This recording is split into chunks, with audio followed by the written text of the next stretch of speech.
하나님 말씀 보시겠습니다. 하나님 말씀은 이사야서 49장 1절 말씀 한 절만 보겠습니다. 하나님 말씀은 이사야서 49장 1절입니다.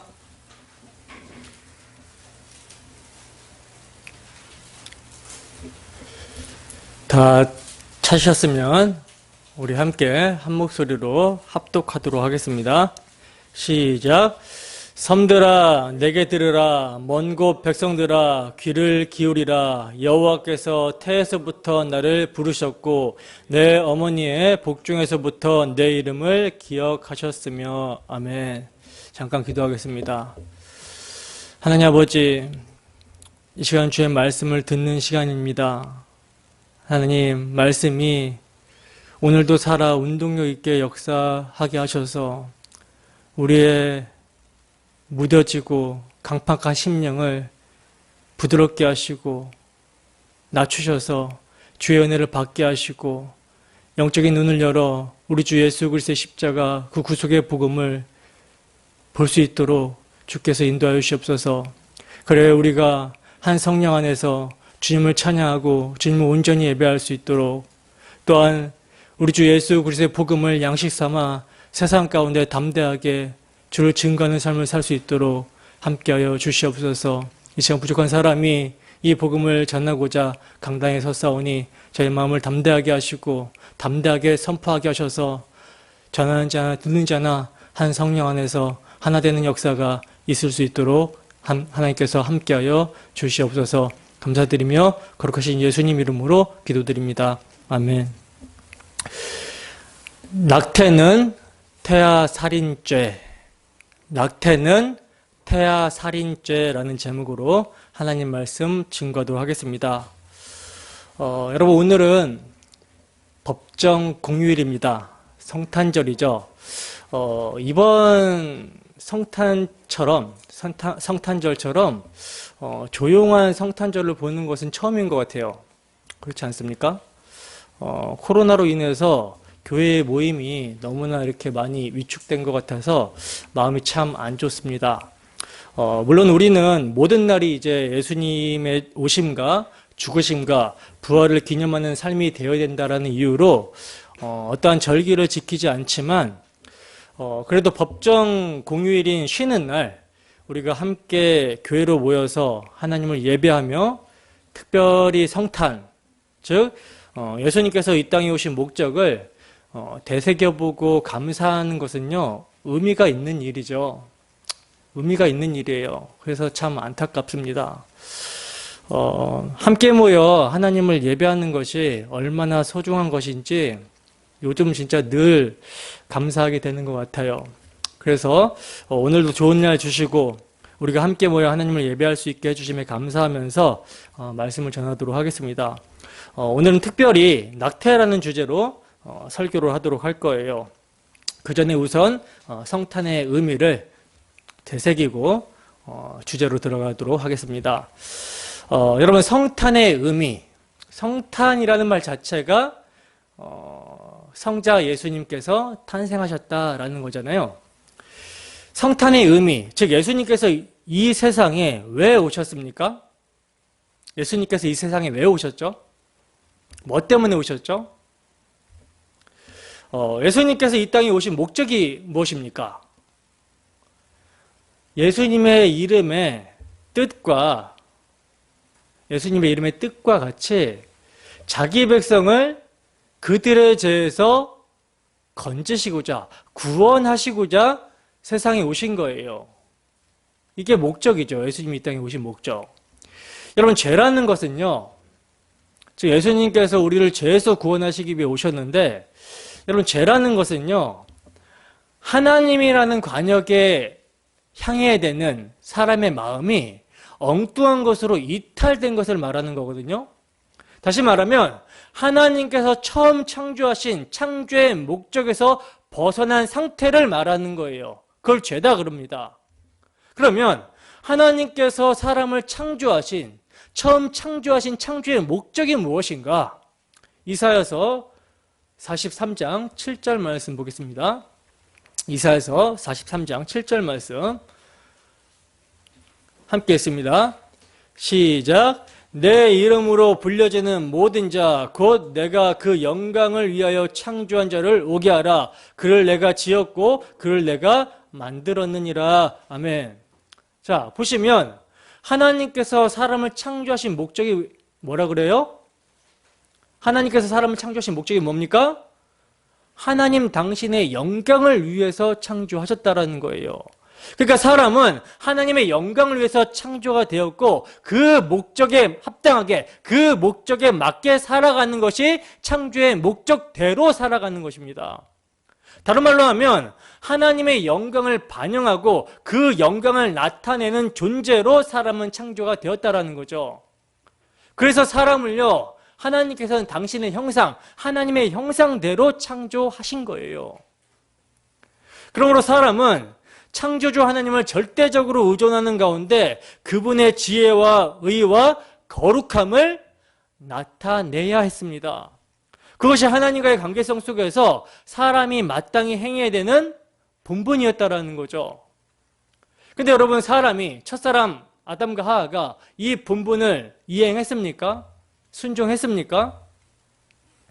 첫사람 아담과 하와는요, 마땅히 해야 되는 본분, 창조의 목적에 맞게 행동한 것이 아니라 자기의 본분을 망각하고 하나님 앞에 범죄하게 되죠. 하나님께서는 분명 이들에게 선악을 알게 하는 나무의 열매는 먹지 말라고 말씀하셨어요. 먹으면 반드시 정령 죽으리라, 죽고 죽으리라 말씀하셨습니다. 이건요, 여러분, 선악을 알게 하는 나무의 열매에 어떤 신비한 효능이 있어서가 아니라 또 이 열매에 먹으면 죽는 어떤 독이 있기 때문에 너 이거 먹으면 죽는다 이렇게 말씀하신 것이 아니라 이 말씀은요, 사람은 하나님의 말씀에 절대적으로 순종해야 그 순종하는 상태가 영생이다, 생명이다 라는 거예요. 그러니까 하나님의 말씀에 절대적으로 순종해야 살 수 있는 존재가 사람이라는 뜻입니다. 그러니까 하나님의 말씀을 떠나서 자기가 독자적으로 독립하게 되면, 자기가 기준이 되어 독립적인 존재가 되게 되면 반드시 죽는다라는 말씀이 너 선악과 따먹으면 죽어, 이 말씀이에요. 근데 여러분, 사람은 선하신 하나님의 말씀을 믿음으로, 하나님께서 말씀하신 것을 신뢰하고 믿음으로 하나님의 말씀을 순종하여 사는 길을 택한 것이 아니라 누구의 게임에 빠지죠? 뱀의 게임에 빠져버리죠. 그래서 하나님의 말씀을 불신하고 범죄하게 됩니다. 그러니까 뱀의 말과 하나님의 말씀 사이에서 자기 스스로가 독립적인 존재로 선 거예요. 사람은 스스로 누구의 말을 들어야 판단할지 이런 존재가 아니라, 사람은 스스로 누구의 말을 들어야 될지 판단하는 존재가 아니라 창조주 하나님의 말씀을 절대적으로 순종해야 되는 존재인데, 사람이 하나님과 뱀의 말 사이에 독자적으로 쓴 거예요. 이게 죄죠. 하나님의 말씀을 절대적으로 순종하고, 그리고 그 말씀으로 뱀이 그렇게 유혹하고 깰 때에 뱀의 말을 무력화시키고 뱀을 다스려야 되는데, 이들이 하나님의 말씀과 뱀의 말 사이에서 누구의 말을 들을지 판단하는 독립적인 존재로 서버린 거예요. 이게 인류에게 죄가 들어온 모습입니다. 그리고 그 말씀에 이제 불순종함으로 행동하게 되죠. 선악과를 따먹고 스스로 하나님처럼 되고자 하나님으로부터 독립적인 존재, 선악을 스스로 판단하는 존재가 되어버리고 말았습니다. 그래서 이제 하나님과의 관계는 단절이 되게 되었고, 선악과 따먹고 스스로 하나님처럼 독립적인 존재가 되어버린 사람은요, 하나님의 말씀에 순종함으로 하나님의 영광을 위해 사용해야 되는 모든 것들을 이제 자신에게 사용하게 되었어요. 하나님의 영광을 위해 사용하러 주신 모든 은사와 재능들을 이제 자기 자신을 위해 사용하게 되어버린 거라는 거죠. 자신을 신으로, 자신을 하나님으로 숭배하기 위해 사용하게 되어버린 것입니다. 이게 여러분 죄예요. 이게 죄입니다. 여러분, 하나님의 형상으로 창조가 된 사람에게는요, 그의 본성에 뭐가 계시가 되어 있냐면 하나님을 아는 지식이 계시가 되어 있거든요. 그리고 그 계시에 따라 살아가게 창조가 되었던 거예요. 처음에. 이게 이제 로마서에 말씀하고 있는 사람의 마음 가운데 새겨진 대신 관계와 대인 관계의 법이고 양심인데, 그러니까 시내산에서 이스라엘 백성들이 하나님으로부터 율법을 받기 이전에 사람의 마음에 뭐가 양심이라는 것이 있어서 신에 대한 인식과 사람들과 관계성 속에서 옳고 그름을 판단하는 법이 있었다는 거예요. 이건요, 사람이 창조가 될 때 사람은 하나님의 형상으로 창조가 되었기 때문에 그들 본성 가운데 새겨 놓으신 법입니다. 법. 그런데 그게 하나님께서 새겨 놓으신 법이, 그 계시가 아담의 범죄로 말미암아 산산조각 나버린 거라는 거죠. 그래서 신에 대한 인식과 사람들과의 관계성 속에서 옳고 그름을 판단하는 양심의 기능이 죄로 인해서 자기가 기준이 되어버린 거예요. 여러분, 이게 얼마나 무서운 일인지 아십니까? 이게 여러분 얼마나 무섭냐면요, 죄로 말미암아 이제 사람들은요, 신에 대한 인식이 신은 자기를 위해 존재하는 썩어질 우상으로 바뀌어 버리게 됩니다. 신에 대한 인식, 신인식은 모두가 있거든요. 근데 그 신인식이 뒤틀려져서 자기를 위한 신으로 우상을 만들어내게 되었다라는 거예요. 그리고 사람의 관계성 속에서 선을 행하도록 옳고 그름을 판단하여 행하게 하는 양심은요, 그 기준이 하나님이 아닌 자기가 되어 있기 때문에 절대적인 기준이 아닌 상대적인 기준을 통해 자기 평판과 자기 가치와 자기 의를 추구하게 되었다는 거예요. 그래서 여러분, 성경은 의인은 없나니 하나도 없다라고 말씀하고 있는 것입니다. 그러니까 죄로 인해 이제 하나님이 인간의 본성 가운데 계시하신 그 선한 것들이 파괴되어 버렸기 때문에 그런 상태에서 아무리 사람이 스스로 신을 찾고 스스로 선한 일을 하면서 고행을 한다 할지라도, 그래서 그들 스스로 율법의 행위로 흠이 없다, 율법의 의로는 흠이 없다 하더라도 자기들의 의를 지키고자 자기들의 옳음을 고수하기 위해 신을 죽여버리더라는 거죠. 그게 십자가 사건 아닙니까? 이게 여러분 죄와 허물로 죽은 인간의 모습이에요. 근데 바로 이러한 자들 여러분, 하나님께서는 구원하시고자 이들을 당신과의 바른 관계로 회복시키시고 하나님의 영광을 반영하는 자로 살게 하시고자 당신의 하나밖에 없는 아들, 유일무이한 아들, 모노게네스 독생자 예수 그리스도를 이 땅 가운데 보내신 것입니다. 이 땅 가운데 보내실 뿐만 아니라 그를 십자가에 넘겨주셨다는 거예요. 인간은 죄인이고 어려서부터 악하기 때문에 그들의 죄의 문제를 해결하시고자 예수님은 아기로 오셔서 그 죄 없으신 그분은 죄인들의 모든 질과 연약함을 채울하셨고요. 그리고 죄인들이 받아야 되는 회개의 세례를 받으심으로 죄인들과 연합하여 그들의 죄를 정답받고 죄인이 되셔서 죄인의 대표로 나무에 달린 자는 저주를 받는 자다라고 한 그 율법의 저주의 나무에, 그 십자가에 달리신 것입니다.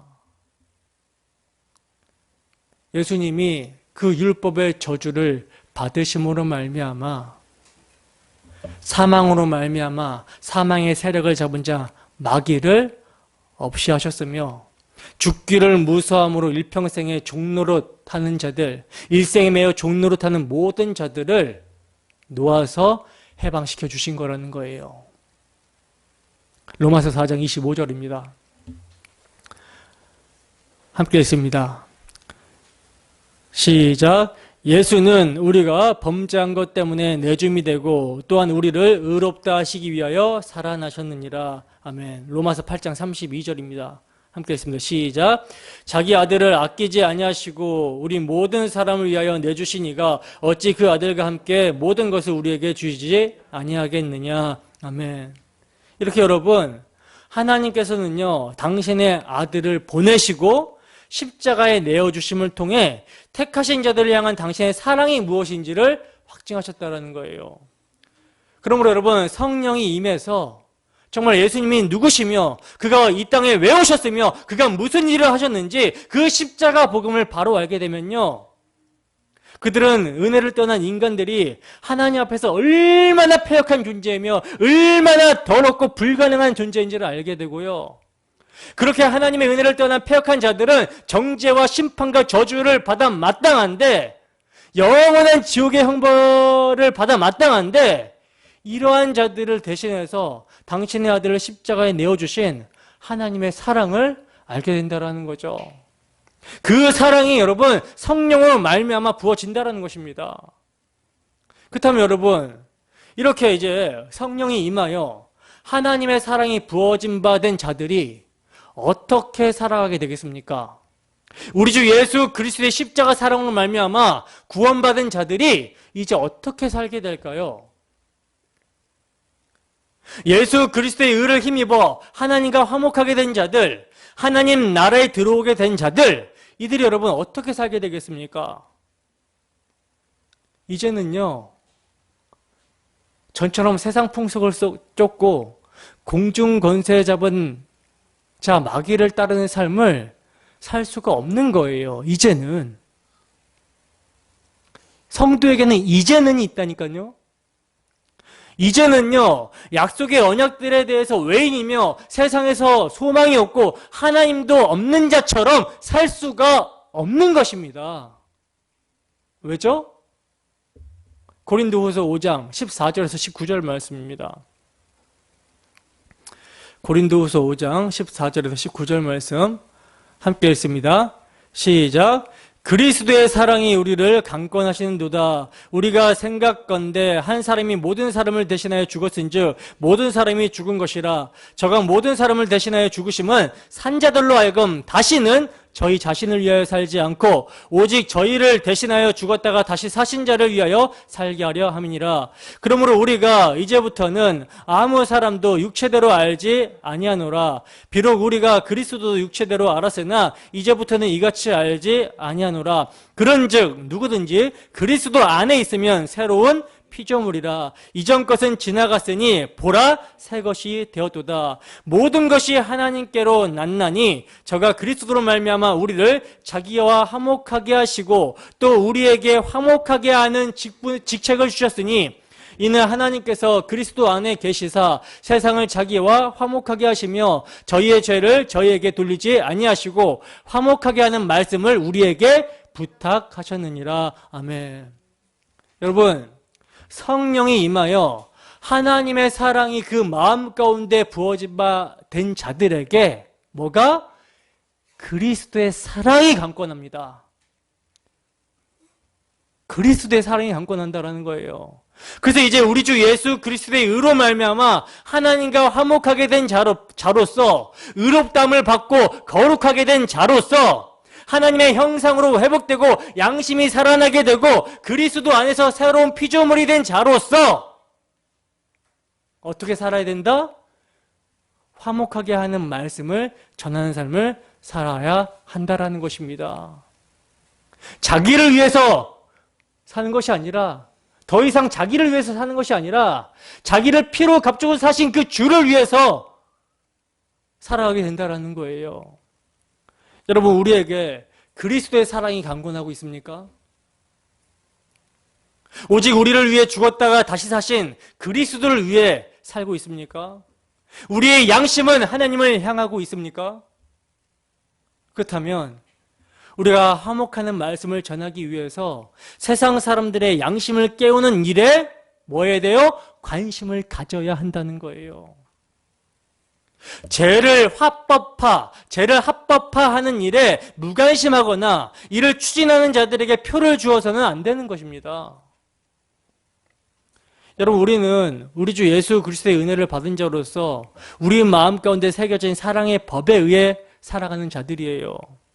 그래서 긍휼을 아는 자로 긍휼을 베풀기 위해 악한 세대의 죄악을 폭로하고 하나님이 죄를 얼마나 미워하시는지를 알려야 되는 의무가 있으며 그들로 하여금 하나님의 공의와 긍휼이 만난 자리, 그 십자가 복음을 전해야 되는 것입니다. 이를 위해서 우리는요, 사회적 현상에 관심을 가져야 되는 거예요. 기독교인으로서 목소리를 내야 되는 것입니다. 그러므로 이 시간 낙태에 대한 성경의 입장을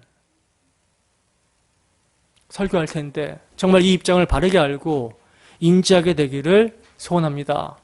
그리하여 하나님을 대적하는 사회적 현상에 정말 너무나도 무관심했던 것을 마음을 찢어 회개하시고 이제라도 목소리를 내는 우리의 모습들이 되기를 주님의 이름으로 축원합니다. 이제 낙태에 대한 성경의 입장을 살펴보겠습니다. 우선 기독교 변증학자이면서 기독교 세계관을 굉장히 잘 정리하고 계신 개혁주의 신학자 프란시스 셰퍼라는 분의 책 중에 기독교 사회라는 책이 있는데 그 책의 3권 1장에 낙태에 대한 내용이 있거든요. 이 내용을 이제 제가 읽어 드릴 테니까 잘 한번 들어보세요. 모든 시대의 모든 국가는 그 국가가 사람을 어떻게 대했는가라는 평가 기준을 통해서 판단해야 합니다.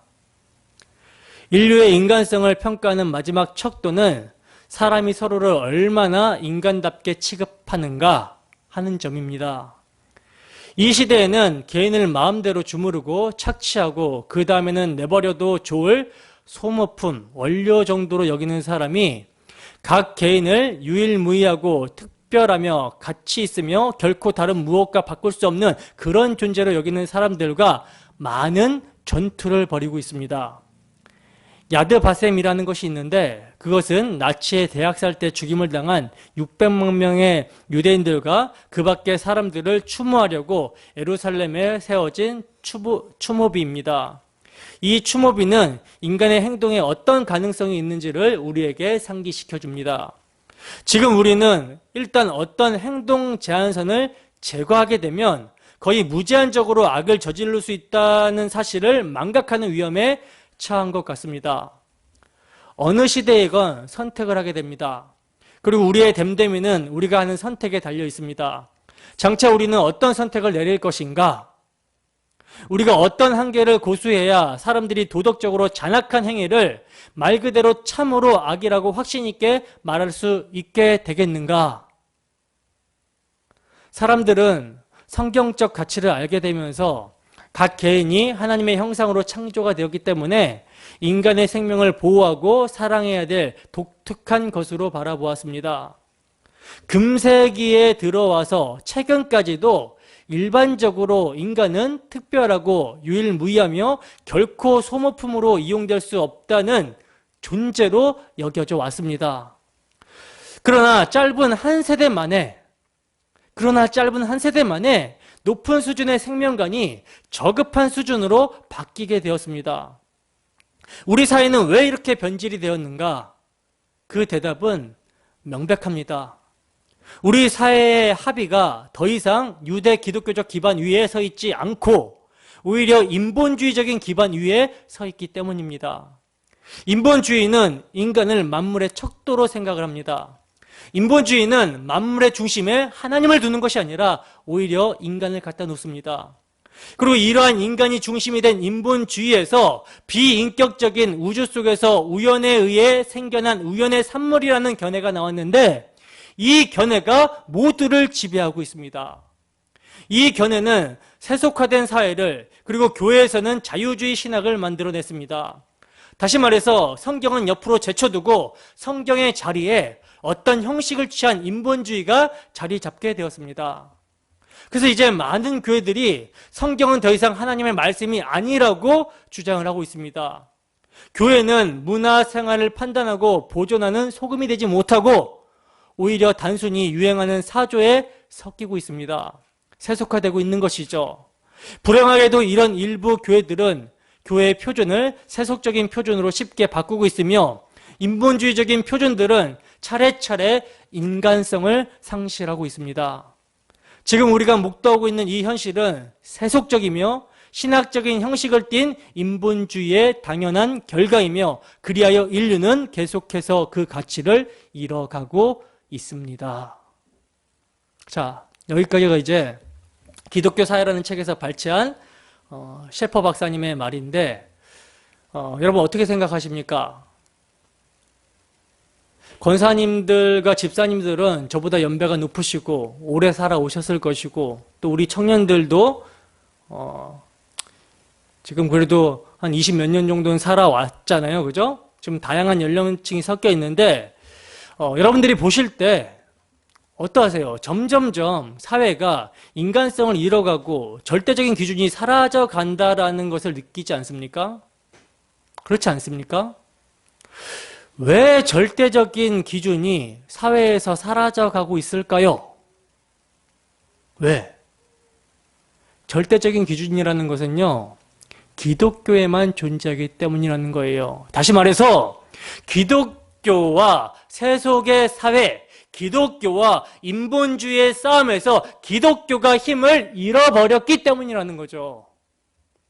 그러니까 이 세대를 본받지 말아야 되는 기독교가, 교회가 시대 정신의 함몰이 되어 절대적인 가치를 지키지 못했다는 반증이에요. 복음으로 싸우고 정복하는 삶을 살아가는 것이 아니라 신앙은 교회 안에서 종교 행위로 전락해버렸고 세상에 나가서는 세상의 정신을 따라서 살아가고 있는 모습이라는 것이죠. 그래서 세상 사람들도 관심을 갖는 어떤 특정한 사회 문제, 사회 정의에 대해서는 기독교인들도 목소리를 내고 열정을 보이고 있는데, 분노하고 있는데, 기독교적인 가치관을 지키면 세상 사람들이 싫어하고 부담스러워해서 논란이 일어날 이슈, 예를 들면 이제 동성애나 낙태죄에 대해서는요, 침묵을 하고 무관심으로 일관하고 있다라는 거예요. 저는 이런 모습을 볼 때 굉장히 가슴이 답답합니다. 이건 여러분 정치적인 문제가 아니라 기독교 가치관에 대한 문제예요. 기독교 가치관에 대한 문제. 근데 여기에 대해서 침묵하고 무관심으로 일관하면서 절대적인 기독교 가치관들을 세상에 내어주고 있다는 거죠. 이런 문제에 대해서 카운터 컬처라는 책의 저자 데이비 플랫 목사님은요, 서문에서 이렇게 말합니다. 그의 책 서문에서 이렇게 말합니다. 아마 제가 청년들에게는 데이비 플랫 목사님의 책을 읽어보라고 해서 알 수 있을 거라고 생각이 되는데 그 내용은 이렇습니다.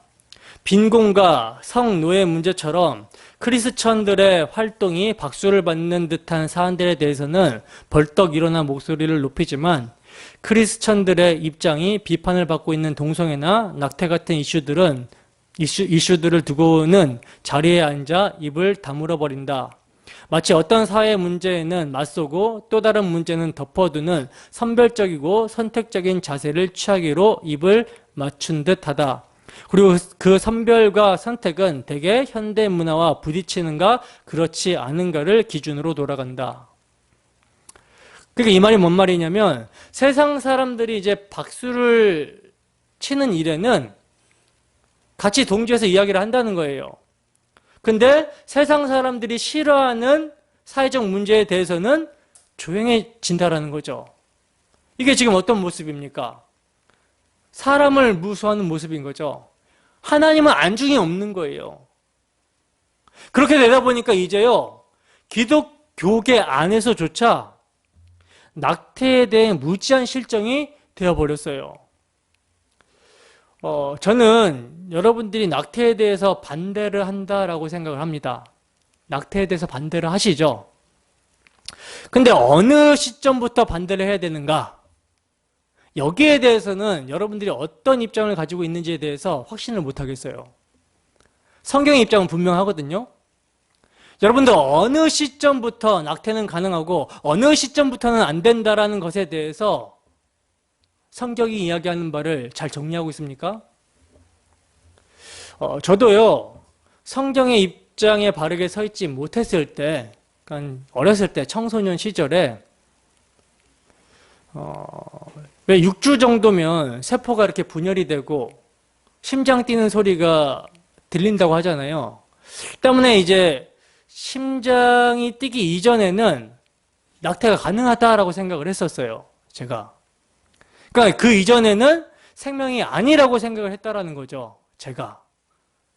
그래서 그때는 아직 인간이 아니지 않을까라는 생각을 했었기 때문에 교회 안에서 친구들이랑 그렇게 토론했던 기억이 납니다. 근데 여러분, 오늘날요, 많은 사람들이요, 교회 안에 많은 사람들이요, 당시에 저처럼 생각을 하고 있는 사람들이 많다는 거예요. 이런 사회 현상과 교회 내에서 이제 잘못된 인식은 교회의 책임이 큰 거죠. 제가 청소년 시절에 이런 생각과 이런 사고를 갖고 있었다라는 것은요, 교회를 다니고 있었잖아요. 그러니까 교회에서 안 가르쳐 줬기 때문에 이러한 생각과 사고를 갖고 있었던 거예요. 여러분, 세상이 악한 것은요, 너무나 자연스러운 것이죠. 왜냐하면 세상은 하나님의 말씀을 받아들이지 않고 믿지 않기 때문에 그들에게는 절대적인 기준과 절대적인 법이 없기 때문에 그렇게 가는 것이 별로 놀랍지 않아요. 야, 어쩌면 저렇게 악할 수 있지? 이렇게 혀를 내두를 뿐이지 원래 세상은 악하다라는 것을 인지하고 있기 때문에 놀랍지 않습니다. 근데 문제는 기독교인들이 절대적인 기준을 가지고 있지 않다라는 거예요. 왜?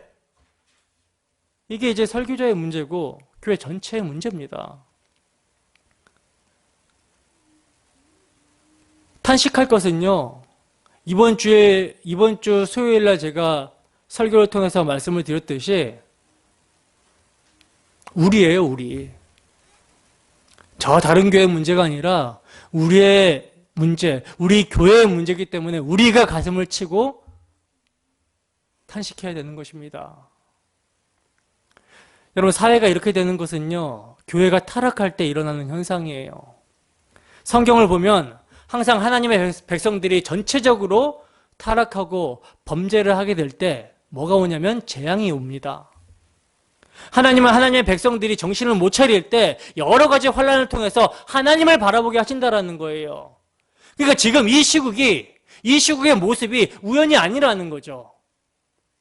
그래서 저는 우리 교인들에게라도 올바른 인식을 심어 주어야 하겠다라는 생각에 낙태를 주제로 설교하기 위해서 강단에 쓴 것입니다. 저한테는 구속사 설교가 편하거든요. 주제로는 잘 설교를 안 해봐가지고. 근데 성경적 입장을 제대로 가르쳐 줘야겠다라는 생각에 강단에 섰어요. 조금 더 빠른 시일에 말씀을 전했어야 됐는데 계속 강해 설교를 하다 보니까 어떻게 딱 해서 주제를 정해서 설교하기가 참 애매했었는데 마침 잘 됐다라고 싶었어요. 성탄절날 우리가 모이니까 주제 설교를 해야겠다라고 생각을 하고 강단에 섰습니다. 여러분, 성도의 태아 인식과 낙태죄 폐지를 외치는 자들의 태아 인식이 어떻게 다른지 아십니까? 어떻게 다르게 나타나는지 아세요?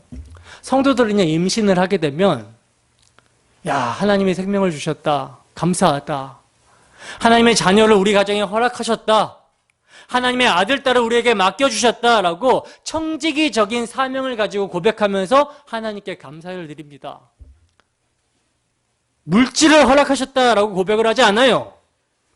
그리고 내 몸도 나의 것이 아니라 하나님의 것임을 고백합니다. 그러므로 하나님의 뜻에 따라 우리의 삶의 결정권을 성도는 행사하게 된다는 거죠. 그런데 여러분, 세상은요, 낙태죄를 폐지 주장을 하는 사람들은요, 그 사고가 완전히 달라요. 2017년 8월 13일에 서울 지하철 홍대 입구 8번 출구에서 가면과 마스크를 쓴 여성들이 구호를 외치기 시작했거든요. 어떤 구호를 외치기 시작했냐면 내 자궁에 전세를 내놨냐? 집주인이 싫다는데 세입자를 네가 받냐? 내 자궁은 내 것이다. 공공재가 아니다라는 그런 구호를 외치기 시작했어요. 근데 이들은요, 낙태라고 이야기하지 않고 임신 중지, 임신 중단이라고 하면서 이를 합법화하라고 주장을 합니다. 여러분, 왜 이들은 낙태라는 말을 쓰지 않고 있을까요?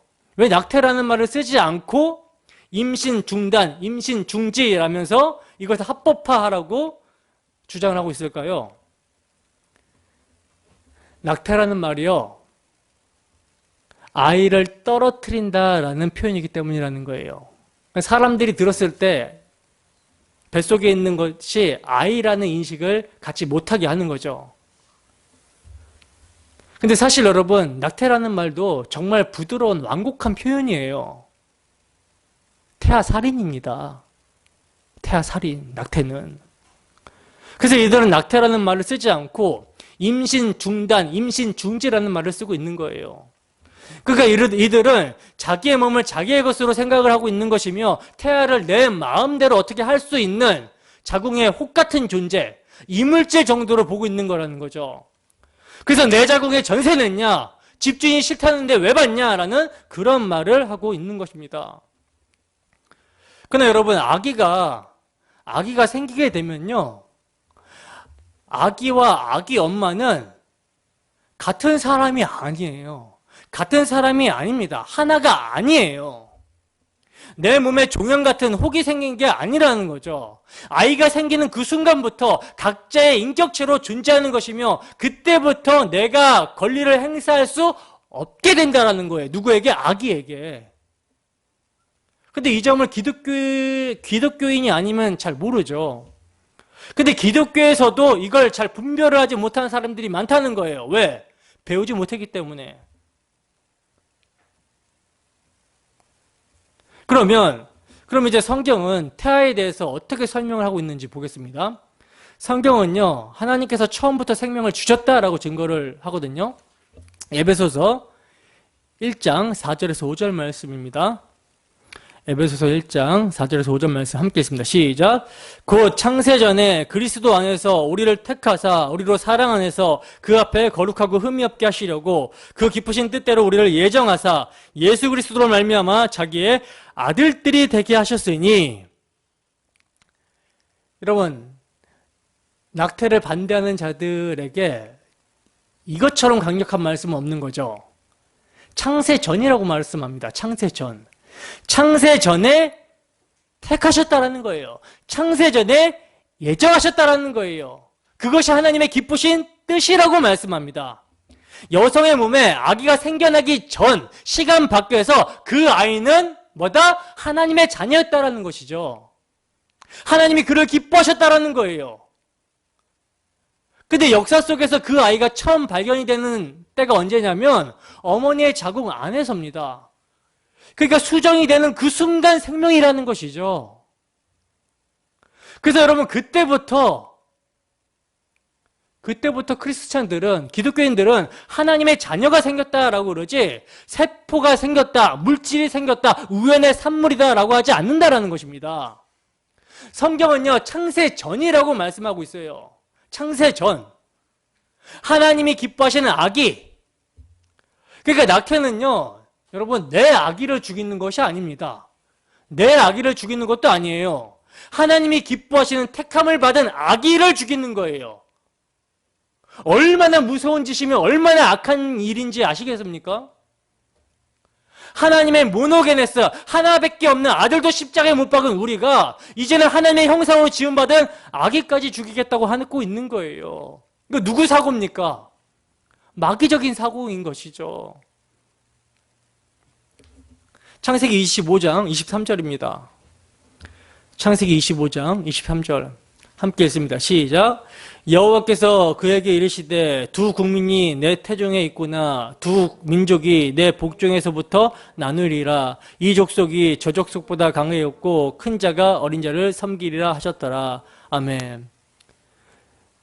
지금 야곱과 에서의 이야기를 하고 있는 것인데 야곱과 에서가 복중에 있었을 때부터 어머니 뱃속에 있었을 때부터 생명이라고 가르칩니다. 성경은. 에서도 굉장히 중요한 거예요. 왜? 하나님의 구원 계획을 가르치는 그릇으로 등장을 하고 있기 때문에 세상에 태어나는 아기들 중에서 태어나지 말아야 될 아기는 없다라는 거죠. 누가복음 1장 41절에서 44절 말씀입니다. 함께 했습니다. 시작. 엘리사벳이 마리아가 무난함을 들음에 아이가 복중에서 뛰노는지라. 엘리사벳이 성령의 충만함을 받아 큰 소리로 불러 이르되 여자 중에 내가 복이 있으며 내 태중에 아이도 복이 있도다. 내 주의 어머니가 내게 나오나니 이 어찌된 일인가. 보라, 내 문하는 소리가 내 귀에 들릴 때에 아이가 내 복중에서 기쁨으로 뛰놀았도다. 아멘. 지금 엘리사벳이 세례 요한을 잉태했어요. 근데 예수님을 잉태한 마리아를 만났을 때 엘리사벳 배에 있던 누가 뛰어요? 아이가 뛰었대요. 복중에서. 예수님을 영접한 거죠. 그러니까 살아있는 인격체라는 겁니다. 살아있는 인격체. 뱃속에 있는 아기는. 이사야서 49장 1절입니다. 오늘 본문이죠. 함께 했습니다. 시작. 섬들아 내게 들으라. 먼 곳 백성들아 귀를 기울이라. 여호와께서 태에서부터 나를 부르셨고 내 어머니의 복중에서부터 내 이름을 기억하셨으며. 아멘. 보시면 여러분, 하나님이요 태에서부터 기억을 하셨다라고 말씀하고 있어요. 어떻게 기억을 하셨을까요? 하나님께서 창세전에 택하셨고 하나님께서 주셨기 때문에 그 아이를 기억하시는 것입니다. 그래서 놓지를 않으시는 거예요. 우리가 태에 있을 때부터 여러분, 하나님은 우리를 한순간도 놓치신 적이 없습니다. 우리를 향한 눈동자를 다른 곳으로 옮기신 적이 없다는 거예요. 그런 아기들이 자라서 우리가 된 거고요. 우리는 우리를 가리켜 하나님의 자녀라고 하고 하나님을 찬송하는 국민이 된 것입니다. 이사야서 49장 5절입니다. 함께 했습니다. 시작. 이제 여호와께서 말씀하시나니 그는 태에서부터 나를 그의 종으로 지으신 이시요 야곱을 그에게로 돌아오게 하시는 이시니 이스라엘이 그에게로 모이는도다. 그러므로 내가 여호와 보시기에 영화롭게 되었으며 나의 하나님은 나의 힘이 되셨도다. 아멘. 자, 보시면 태에서부터 나를 그의 종으로 지으셨다라고 그래요. 그러니까 여러분, 사명까지도 주어져서 수정이 되는 거예요. 사명까지도 주어져서. 우리의 사명이 시간이 지나서 주어지는 것이 아니라, 어머니 뱃속에 나와서 자라면서 시간이 지나면서 주어지는 것이 아니라 창세 전부터 각자의 사명을 다 주셨고 역사 속에서 우리를 만드시고 성장하면서 사명을 발견하게 하시고 사명대로 살게 하도록 인도하신다라는 것입니다. 욥기서 31장 15절입니다. 함께 했습니다. 시작. 나를 태 속에서 만드신 이가 그도 만들지 아니하셨느냐? 우리를 뱃속에서 지으신 이가 한 분이 아니시냐? 아멘. 나를 만드신 하나님이요, 여러분, 다른 사람도 만드신다라는 거예요. 나뿐만 아니라 다른 사람도 만드신다라는 거죠. 지금 태어나는 아이들도 하나님께서 만드신 거라는 거예요. 시편 71편 6절입니다. 함께 했습니다. 시작. 내가 모태에서부터 주를 의지하셨으며 나의 어머니의 배에서부터 주께서 나를 택하셨사오니 나는 항상 주를 찬송하리이다. 아멘. 보시면 뱃속에 있는 아이가 주를 의지했다라고 그래요. 자, 의지했다. 지금 계속 성경의 표현을 보면 뱃속에 아이가 감각이 있는 것으로 표현하고 있죠. 여러분, 이렇게 의지할 수 있는 것은요, 하나님이 택하셨기 때문입니다. 여러분, 낙태죄 폐지와 낙태죄 폐지의 반대의 가장 큰 쟁점이 뭔지 아십니까? 가장 큰 쟁점은요, 태중에 있는 아기가 생명이냐 아니냐의 문제거든요. 가장 큰 쟁점은. 그래서 이것만 해결되면 논란의 여지가 없는 거예요. 논란의 여지가 없는데 성경적 입장은 뭐라고요? 아기가 수정이 되었을 때부터 생명이라고 증거합니다. 그러므로 이 땅에서 처음 만들어진 상태, 즉 수정된 순간부터 하나님이 주신 생명이라는 거예요. 여러분, 이렇게 성경적으로 제대로 정의하고 있지 않으면요, 인간 스스로가 기준이 되어버려요. 아까 제가 서두에도 말씀드렸지만 제가 뭐라고 했습니까? 창조주 하나님을 버리고 그분과 단절된 상태에서 인간 스스로가 독립적으로 기준이 되었을 때 이걸 죄라 하거든요. 이 죄에서 심각한 문제가 발생을 하는 거예요. 카오스, 혼란이 발생을 하는 것입니다. 인간이 기준이 되어버리면. 이번에 모자 복음법으로 발의가 된 법이 14주까지는 산모가 언제든지 원하면 낙태를 할 수 있다라고 발의를 했고요. 임신한 지 이제 15주에서 24주까지는요, 조건부로 낙태를 허용하는 법을 발의를 했거든요. 좀 미친 사람들 같아요. 그 발의의 기준이 뭐냐면, 조건적으로 낙태를 할 수 있는 기준이 뭐냐면, 애가 이제 뱃속에서 검사를 해봤는데 장애가 있거나, 아니면 먹고 살기 힘들고 어렵거나, 이러면 아이를 죽여도 된다라고 하는, 그러는 거죠. 근데 이런 기준이면 여러분, 장애인들은 지금 다 태어나지 말아야 되는 것이죠. 그러면 이 사람들이 이제 24주까지를 딱 기준으로 정해놨는데, 24주 하루가 지나면 어떻게 되겠어요? 24주에서 딱 하루가 지나면 24주에 가까우니까 그럼 낙태해도 되겠다라고 하겠죠. 그럼 또 하루 또 하루 또 하루 이렇게 연장하면 결국 논리적으로는 뭡니까? 성인도 죽여야 된다라는 논리가 된다라는 거죠. 생명을 경시하는 풍조예요, 지금. 여러분, 의사들이 졸업을 하면서 선언하는 히포크라테스 선언이 있는데 제가 이거 한번 읽어드릴게요. 나는 나의 능력과 판단에 따라 환자에게 이롭다 생각하는 치료 방법을 따르며 유해하고 해로운 것은 삼가하겠노라. 나는 그 누가 원한다 해도 치명적인 의학을 주지 아니하며 그런 상담에 조언하지도 않겠노라. 더 나아가 나는 여성에게 낙태할 수단을 주지 않겠노라. 여러분, 이 의사들이 졸업할 때 이거 선언하고 졸업을 하거든요. 근데 이거 선서하고 졸업한 의사들의 양심이요, 지금 망가지게 생긴 거예요. 이거 통과되면. 1948년에 작성된 제네바 선언 중에 있는 부분도 발췌해서 잠깐 읽어드릴게요. 나는 수정된 그 순간부터 인간 생명에 대한 최고의 경외심을 유지하겠습니다. 여러분, 의사가 사람의 생명을 살리기 위해 의사를 하죠. 그런데요, 1971년 피츠버그 대학교 히포크라테스 선언서에서 제네바 선언으로 바꾸면서 이 선언을 수정을 합니다. 어떻게 수정을 하냐면, 나는 인간 생명에 대한 최고의 경외심을 유지하겠습니다 라고 이렇게 시작을 하거든요. 이상하죠? 뭐가 빠졌죠? 뭐가 빠졌습니까? 수정된 그 순간부터 이 말을 삭제해버렸어요. 왜 이게 빠졌을까요? 시대의 흐름이라고 합니다. 시대의 흐름. 저는요, 이 흐름을 이해해요. 당연한 것입니다. 왜? 아까 셰퍼의 책에서 제가 발췌해서 말씀드린 것처럼 고대 사회는요, 유대 기독교적 기반 위에 모든 사고가 세워졌어요.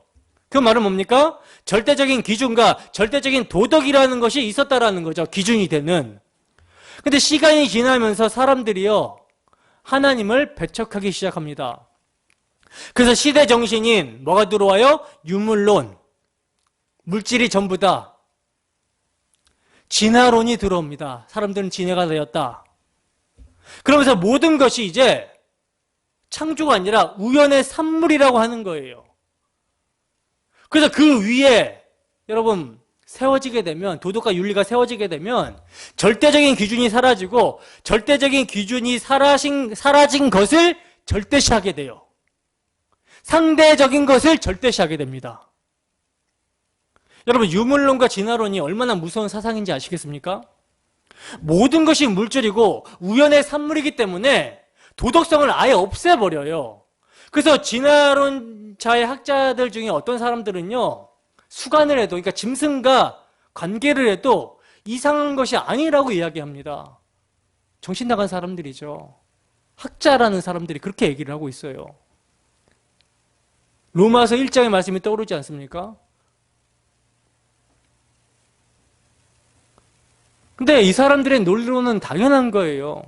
창조를 믿지 않고 세상은 우연의 산물이고 세상은 다 물질이기 때문에, 너도 물질이고 나도 물질이기 때문에 물질인데 존엄성이 어디 있습니까? 여러분, 절대적 기준이 사라지는 시대입니다. 불신 세상은요, 당연해요. 상황에 따라서 가치는 변한다라고 생각을 합니다. 그러나 복음은요, 하나님의 말씀은요, 절대적이에요. 상황에 따라서 그 가치가 바뀌는 것이 아니라는 거죠. 낙태죄 폐지를 주장하게 된 대외적인 이유가 있는데 그 이유가 뭐냐면 성폭행으로 임신을 한 경우였거든요. 그래서 이러한 사안일 때는 죄에 해당하지 않는다고 이미 현행법으로 결정해 놨어요. 지금 현행법이 그렇다라는 것입니다. 근데 여러분 이것도 기독교적인 관점으로 봤을 때는 뭡니까? 살인이죠. 범죄죠. 성폭행 피해를 당했다 하더라도 이로 인해 아기가 생겼다 하더라도 이를 살해하는 것은 절대 합리화할 수 없는 것입니다. 물론 그렇게 피해를 당한 여성분들에 대해 정말 아파하는 것은 당연한 것이고 여기에 대해 다른 대안이 필요한 것이죠. 그렇다고 하더라도 살인은 절대 안 된다는 거예요. 교회 안에서도요, 만약 혼전 임신을 한 경우 출산한 여성에 대해서는요, 정죄 시선이 사라져야 됩니다. 비록 혼전 성관계를 통해 간음죄를 지은 것은 하나님 앞에서 크게 잘못한 일이지만 그래도 자신의 죄를 자백하며 생명의 소중함을 알고 아기를 낳는 일은요, 너무나 소중한 마음이에요. 그런데 간음죄를 짓고 아기가 생겼다고 이에 대한 정죄와 판단을 받기 싫어서 아이를 살인한다면 이것은 너무나 끔찍한 일인 것이죠. 어떤 경우에서도요, 태아에 대한 살인은 정당화될 수 없습니다. 그런데 여러분 이번에 헌법재판소에서는요, 원치 않은 임신의 경우뿐만 아니라 재정적인 어려움에 있을 경우에도 가능하다라고 범위를 확대한 거 아십니까? 청와대 입장 표명과 헌재 판결이 이제 다음과 같은 동일한 주장으로 폐지를 주장했는데 제가 청와대 홈페이지에 공개된 내용을 말씀을 드리면 태아의 생명권은 매우 소중한 권리지만 처벌 강화 위주 정책으로 이것이 이제 폐지를 주장하는 이유예요. 임신 중절 음성화 야기라는 이유, 불법 시술 양산이라는 이유, 고비용 시술비 부담이라는 이유, 해외 원정, 위험 시술 등의 부작용이 발생하고 있다는 이유, 그리고 현행법제는 모든 법적 책임을 여성에게만 묻고 국가와 남성의 책임은 완전히 빠져있다라는 이유, 여성의 자기 결정권 외에 불법 임신 중절 수술 과정에서 여성의 생명권, 건강권 침해 가능성 역시 함께 논의되어야 된다라고 말을 하고 있어요. 그리고 이번 청원을 계기로 우리 사회도 새로운 균형점을 찾았으면 좋겠다라고 이야기를 합니다. 근데 여러분 지금 이 논리가 얼마나 끔찍한 건지 아시겠습니까? 차라리요, 몇 주 이하는 인간이 아니기 때문에 이렇게 해도 된다라고 하면 논리적으로 이해는 돼요. 인간이 아니라고 생각한다라는데 뭐 어떻게 하겠습니까? 근데 지금 뭐라고 하고 있습니까? 태아의 생명권은 너무나 소중한 권리이지만, 이걸 앞에 서두에 달죠. 태아의 생명권은 너무나 소중한 권리이지만 생명이 소중하다는 거예요? 안 하다는 거예요? 그러니까 생명이긴 하지만 지금 이러한 이유로는 죽여도 된다라는 거예요, 지금 이 사람들이. 그러면 이 말은 뭐예요? 지금 생명이 중요하지 않다라는 이야기죠. 여성의 삶은 중요하고 아이의 생명은 안 중요하다라는 이야기예요, 지금. 그러나 여러분 오히려 무게를 싣는다면 어디에다 실어야 되겠습니까? 여성의 삶보다는 아이의 생명에 대해다가 무게를 실어야죠.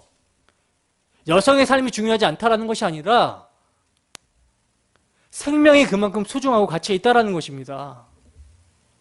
그리고 현행 법제에서는요, 모든 법적 책임은 여성에게만 묻고 국가와 남성의 책임은 완전히 빠져있다라고 하는데, 그러면 국가와 남성에게 책임을 지게 하면 됩니다. 아니 다른 대안을 생각해야지 왜 태아를 죽이자고 하는지 이해가 안 되는 거예요. 제정신들이 아닌 것 같아요. 다른 대안을 내어놓아야지 왜 살인을 택하냐는 거죠. 그러므로 이 현재 이번 결정은요, 쾌락을 위해서 또는 자기 유익을 위해서 살인도 가능한 것이다 라는 질타를 면할 수 없게 된 것입니다. 합법이 되었으니 범죄가 늘어나게 될 것은 불보듯 뻔한 일이죠. 여러분, 간통죄가 폐지되자마자 어떻게 됐습니까? 간통죄가 폐지되자마자 어떻게 됐죠? 만남 어플이 막 대거 등장하면서 간음이 더욱더 이 사회에 많이 일어나게 된 것을 우리가 봤잖아요. 그 부작용을 보고 있지 않습니까? 동일한 결과가 일어나게 된다는 거예요. 어떤 사람들은요, 아이를 원치 않는데 아이를 낳게 되면 아동폭력이 더 심해진다라고 주장을 하는데, 그럴까요? 거짓말입니다. 낙태죄 폐지를 하고 나서 여러분, 학대는 더욱더 많이 일어나고 있어요. 왜 많이 일어날까요? 인간 생명 경시풍조를 조장하고 있기 때문에 많이 일어나는 것입니다.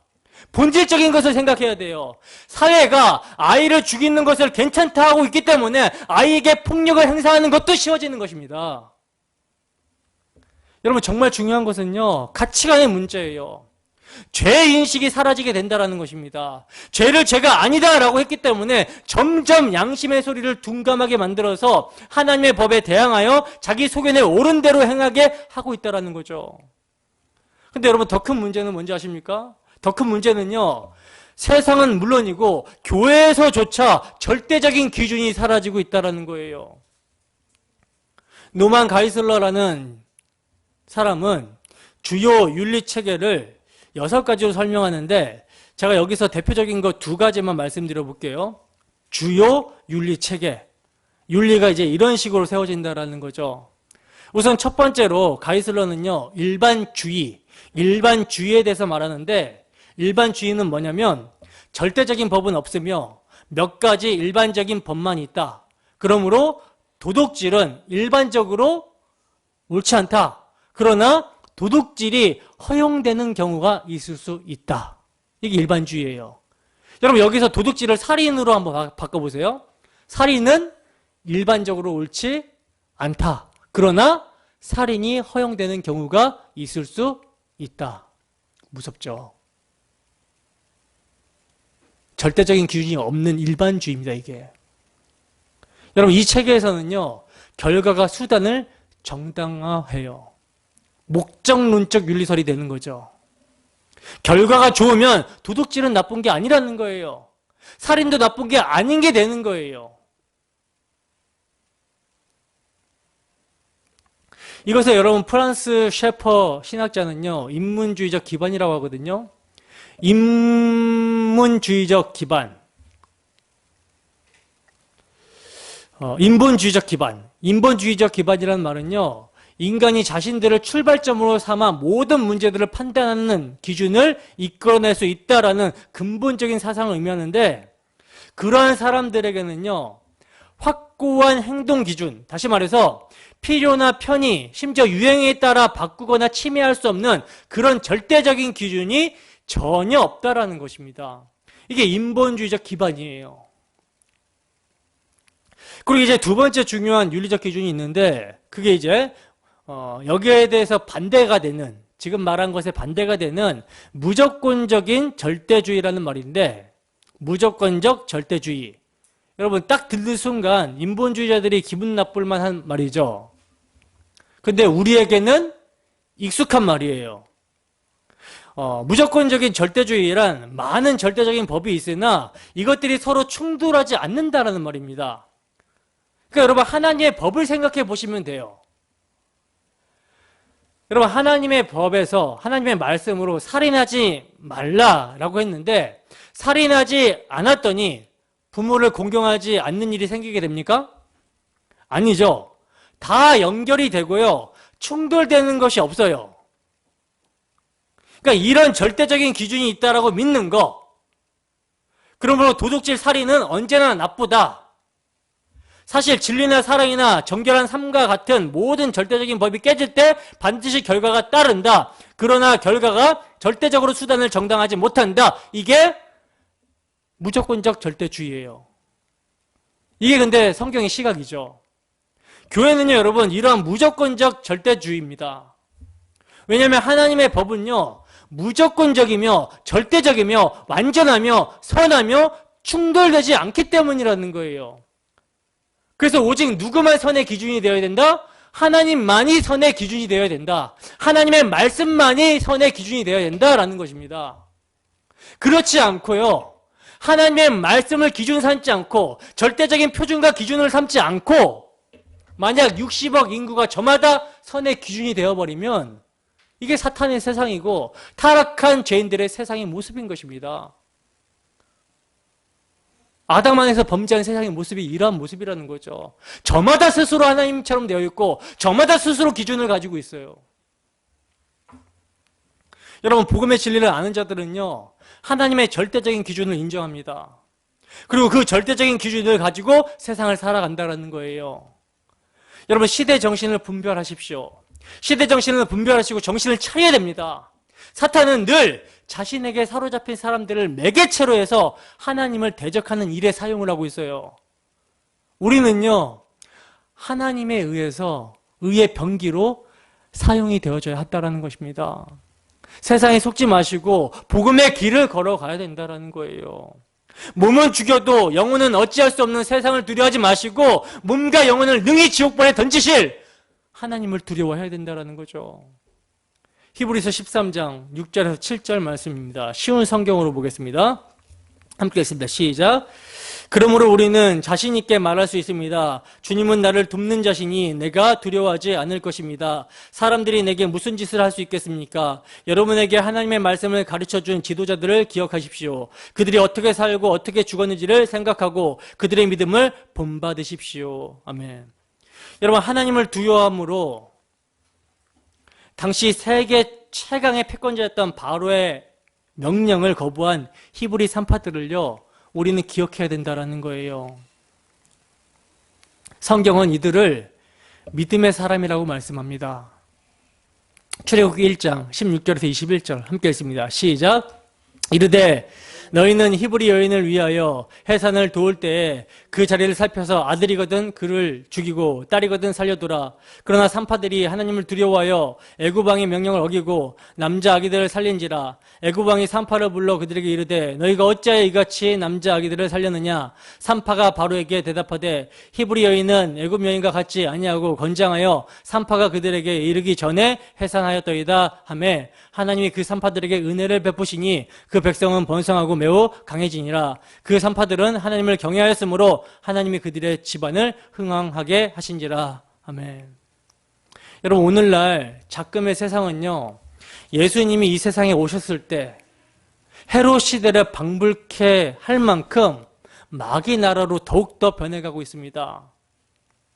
마태복음 2장 16절에 보면 이에 헤롯이 박사들에게 속은 줄 알고 심히 노하여 사람을 보내어 베들레헴과 그 모든 지경 안에 있는 사내 아이를 박사들에게 자세히 알아본 그때를 기준하여 2살 아래부터 그 아래로 다 죽이니 라고 말씀하고 있어요. 여러분, 오늘날의 모습이 꼭 이러한 모습 아닙니까? 그러나 여러분, 창세 전에 택하심을 입어 하나님의 선하신 계획 가운데 잉태되는 세상의 아기들이 자라서 된 사람들이 우리예요. 하나님께서는 복중에서부터 우리들의 이름을 기억하셨습니다. 그리고 이러한 우리를 위해서 당신의 아들을 아끼지 아니하고 내어주셨다는 거예요. 이 은혜를 알고 정말 생명의 소중함을 안다면 마땅히 생명을 죽이는 일에 있어서 잘못된 것임을 입을 열어야 하지 않겠습니까? 여러분, 무엇이 주를 위해 사는 것입니까? 뭐가 주를 위해 사는 거예요? 앉아서 탁상 공론하는 것이 성도의 삶입니까? 세상 모두가 옳다 외쳐도 하나님 나라의 가치에 위배가 된다면 그거 아닙니다 라고 외칠 수 있어야 되는 거예요. 그러므로 주 성령의 인도하심 가운데 말씀과 기도로 무장하시고 일어나셔서 하나님 나라의 절대적인 가치관을 가지고 살아가는 우리의 모습들이 되기를 소원합니다. 그래야 정말 이 시대를 본받지 말고 하나님의 선하시고 기뻐하시고 온전한 뜻이 무엇인지 분별하며 세상 가운데 절대적인 진리를 외치며 믿음으로 살아가는 복된 우리의 삶이 되기를 주님의 이름으로 축원합니다. 기도하겠습니다. 사랑의 많으신 하나님 아버지, 이 시간 부족한 사람이 입술 열어 주의 복음을 증거했습니다. 하나님, 주의 복음을 아는 자로서 성령이 임한 자로서 하나님의 사랑이 그 마음 가운데 부어진 자로서 우리가 세상을 살아갈 때 어떻게 살아야 되겠습니까? 세상은 여러분, 세상은 하나님 점점점 악해가고 하나님의 창조의 질서를 파괴갑니다. 하나님, 이것에 대해서 그리스도인들은 이 죄를 미워하고 목소리를 내야 될 줄로 압니다. 하나님, 우리 마음 가운데 담대함을 허락하여 주시고 복음의 증인으로 살아가는 데 있어서 주를 위해 살아가는 데 있어서 부족함이 없을 수 있도록 성령께서 충만함으로 늘 함께하여 주시옵소서. 감사드리며 거룩하신 예수님 이름으로 기도드립니다. 아멘.